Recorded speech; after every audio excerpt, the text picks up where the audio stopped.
If there's one emotion that all of us go through at some point in time, is anger. There's always something that annoys us or makes us miserable or disappoints us or distresses us. We wish we could change. Suddenly, when we can't do anything and it comes to that boiling point, we get angry. And today, even in disaster and stress and trauma, is one of the main times that we see people getting angry.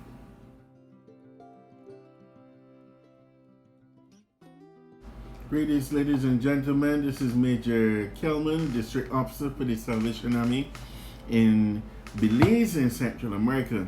We continue today with part 3 of our recorded interview with Mrs. Joyce Ellis from the Welcome Resource Center here in Belize City, as she shares about how to survive stages of trauma and grief.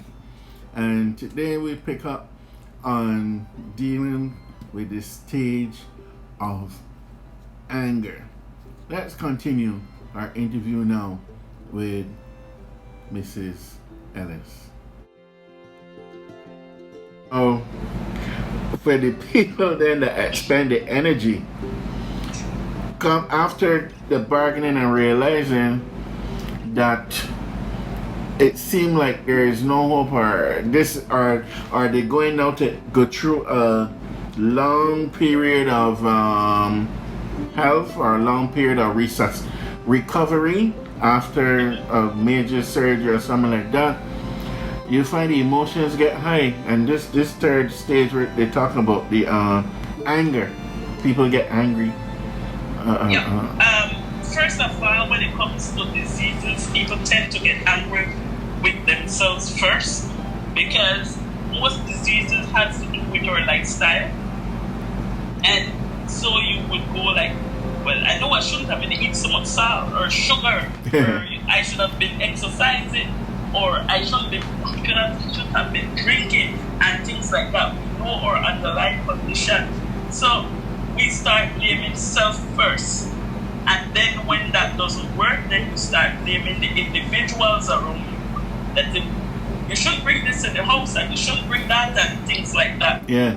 And if you are not the person taking care of your individual family member or friend, then you start blaming others. Why did you have to do this? Why did you have her do that? And so it's all the pointing of fingers. Nobody wants to take the blame. And with that comes the anger, that we are angry with everybody else because this situation should have happened.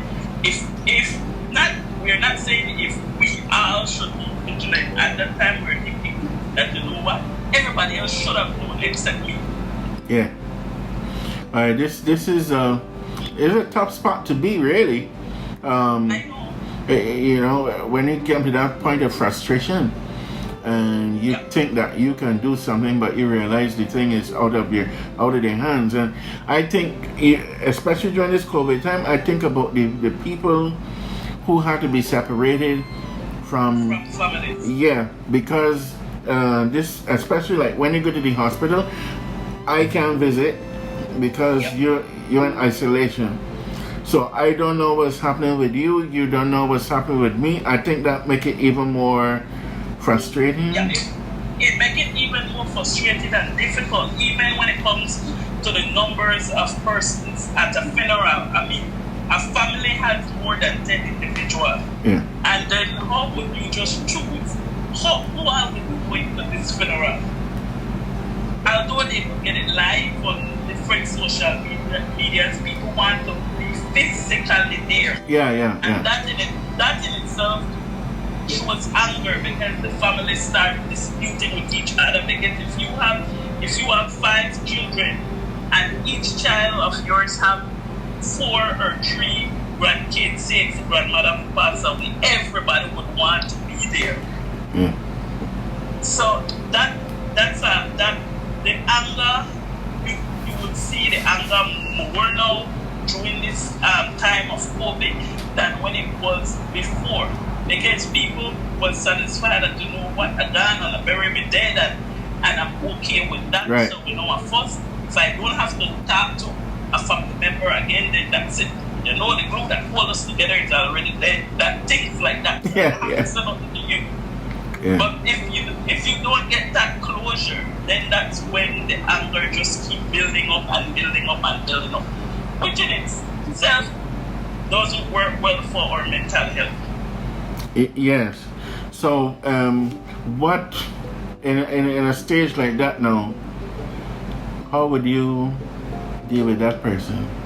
What do you think? In a stage like that, how would we deal with that? We try mediation.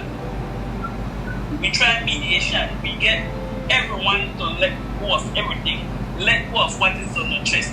You need to say something to a sister or a brother, a family member. And sometimes when people get angry, all that is built up inside of them, they want to just let loose of it. Things that you had no idea they were angry with you about. So now it's like you're putting air into a balloon and then in itself bursting. Mm. So you get all the spillovers from there. So mediation would work during that time to mediate between family members and have them know, what? It is okay that you're going through the stage and we each want to blame each other. And I say we because when I say we, all of us go through this stage of anger. So, and we want to blame each other, and then we are more sympathetic with the person who believe us, who are deemed to be on our side, and then we start farming please, and then this one is over there, and that one is over there. It shouldn't be that. We should all come together, lay it out on the table, state what is wrong, and let's fix it together. Yeah, one of the key. Sorry. And together you will be able to walk through the stage of grief as a family and come out as stronger than you went in.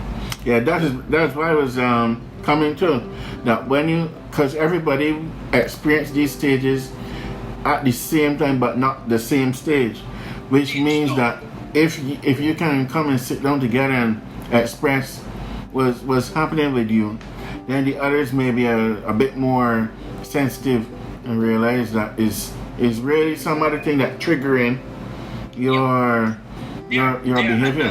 Things. And hence the reason why group therapy is always important, because you realize that you are not the only one. And you know what? I am using this coping mechanism and I share it with an individual and he or she uses it and it works for them also. And then I could use what worked for them and we store it all up and use it when the need arises. Got you. I apologize for the quality of the sound, but I hope that you are getting something from these recordings. Look forward to the fourth stage coming up in the next video. In the meantime, let me leave you with just two bite-sized boosts. A little on the lighter side today. John Green says, I figured something out. The future is unpredictable. Alright? And Terry Pratchett says, wisdom comes from experience. And experience is often a result of a lack of wisdom. See you in the next video. And don't forget to subscribe to the channel if you have not done so before. Blessings. Thank you.